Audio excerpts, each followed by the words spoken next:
എൻക്ലെക്സാറൻ പഠിക്കുന്ന നേഴ്സസ് നിർബന്ധമായിട്ട് അറിഞ്ഞിരിക്കേണ്ട 10 ഫ്രേസസ് ഉണ്ട്. നമ്മൾ സ്റ്റെപ്പ് ബൈ സ്റ്റെപ്പായിട്ട് പഠിച്ചുകൊണ്ടിരിക്കുക.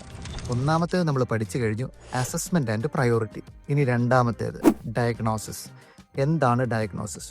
ഒരു പേഷ്യൻറ്റിൻ്റെ ഒരു സിറ്റുവേഷൻ നിങ്ങളുടെ മുമ്പിൽ തന്നിട്ട് നിങ്ങൾ ഏറ്റവും അപ്രോപ്രിയേറ്റ് ആയിട്ട് എടുക്കേണ്ട നേഴ്സിംഗ് ഡയഗ്നോസിസ് ഏതാണ്, അല്ലെങ്കിൽ പ്രയോറിറ്റി ഡയഗ്നോസിസ് ഏതാണ് എന്നുള്ള നിലയിൽ ഫ്രെയിം ചെയ്തിട്ടുള്ളൊരു ക്വസ്റ്റ്യൻ ആയിരിക്കും നിങ്ങളുടെ മുമ്പിൽ തരുന്നത്.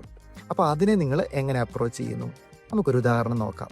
റീസെൻ്റ്ലി കൊളസ്ട്രോളി കഴിഞ്ഞിട്ടുള്ളൊരു പേഷ്യൻറ്റ് നിങ്ങളോട് പറയുകയാണ്, എൻ്റെ അബ്ഡോമനിലെ ഓപ്പണിങ് വളരെ ഡിസ്ഗസ്റ്റിംഗ് ആയിട്ടിരിക്കുന്നു, എനിക്ക് അങ്ങോട്ട് നോക്കുന്നത് തന്നെ ഇഷ്ടമല്ല, വളരെ വിയേഡായിട്ടിരിക്കുന്നു എന്ന് നിങ്ങളോട് വെർബലി പറഞ്ഞിരിക്കട്ടെ.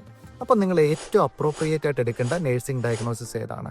പല ഓപ്ഷൻസ് നിങ്ങളുടെ മുമ്പിൽ കാണാം. അപ്പം നിങ്ങളുടെ അവൈലബിൾ ആയിട്ടുള്ള ഡേറ്റ വെച്ചിട്ട് നിങ്ങൾക്ക് മനസ്സിലാക്കാം ആ പേഷ്യൻറ്റിന് അദ്ദേഹത്തിൻ്റെ സ്റ്റോമയുടെ ഫിസിക്കൽ അപ്പിയറൻസ് അല്ലെങ്കിൽ ആ സ്റ്റോമയുടെ ലുക്കിനെ കുറിച്ചുള്ള നെഗറ്റീവ് ഫീലിങ്സ് ആണ് പ്രൈമറി കൺസേൺ എന്ന് മനസ്സിലാക്കാം.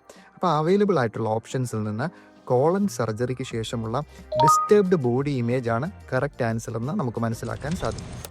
അപ്പോൾ ഈ ഡയഗ്നോസിസ് എന്ന് പറയുന്നൊരു വാക്ക് നിങ്ങൾ നിർബന്ധമായിട്ട് ഓർത്തിരിക്കുക.